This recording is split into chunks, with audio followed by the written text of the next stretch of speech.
তিনি বাংলাদেশের সর্বদলীয় জনগণের মাঝে তিনি রাজনীতিকে পৌঁছে দিয়েছিলেন।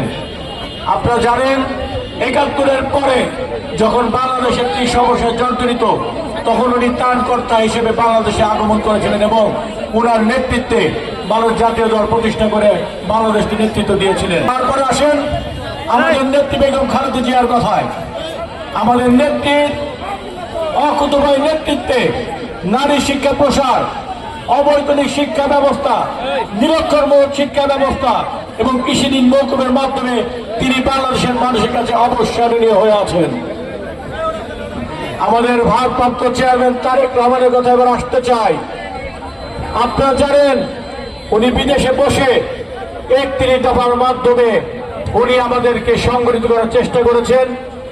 এই ভঙ্গুর অর্থনীতিকে, ভঙ্গুর বাংলাদেশকে ঠিক করার জন্য তাই উনি এই ৩১ দফার আলোকে উনি আমাদেরকে কাজ করতে বলেছেন।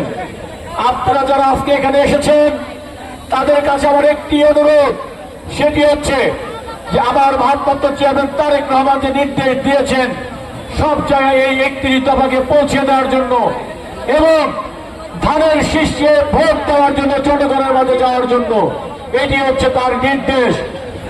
আমাদের এখানে নমিনেশন প্রত্যাশী অনেকেই আছেন, কিন্তু দল যাকে নমিনেশন দেবে তার জন্যই কাজ করতে হবে, এর কোনো ব্যতিক্রম চলবে না। সুতরাং দল যাকে নমিনেশন দেয় আপনাদের সবার কাজ আপনারা ধানের শীষের পক্ষে কাজ করবেন এবং যদি আপনারা ধানের শীষের পক্ষে কাজ করেন আপনারা সবাইকে হাত তুলে প্রতিজ্ঞা করেন। আপনাদের সবাই জানেন যে আমাদের ৩১ দফার প্রথমে কি বলেছেন। আমাদের তারেক রহমান সাহেব একটি কথা বলেছেন, আমরা একটি রেইনবো নেশন তৈরি করতে চাই। রেইনবো নেশনের অর্থ জাতি, ধর্ম, বর্ণ, গোত্র নির্বিশেষে সবার জন্য বাংলাদেশ তৈরি করতে চাই। আইন শৃঙ্খলার আমরা করতে চাই, আমরা সম অধিকার আনতে চাই।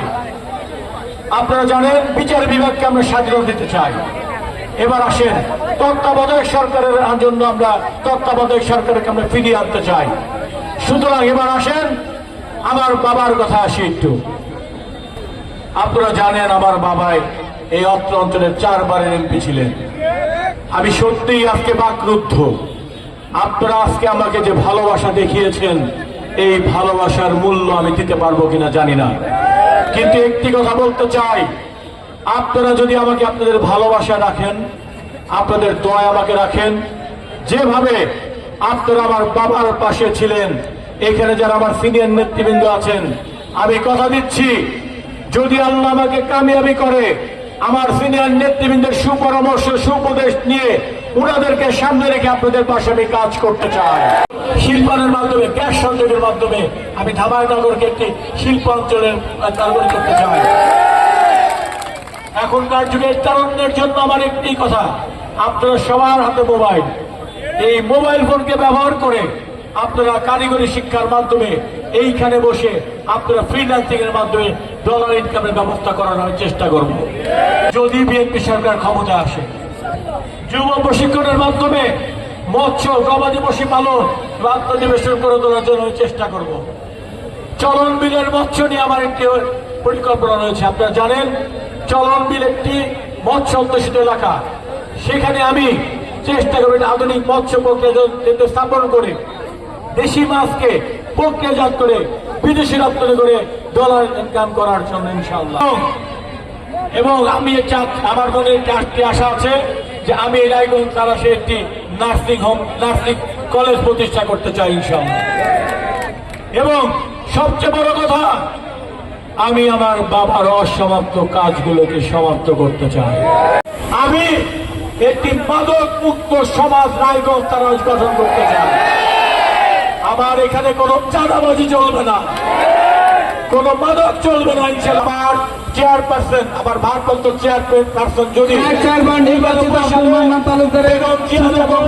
আমার বাবার প্রতি আস্থা রেখেছিলেন, আমার বাবা সেই আস্থার পরিপূর্ণতা বেগম জিয়াকে উপহার দিয়েছিলেন।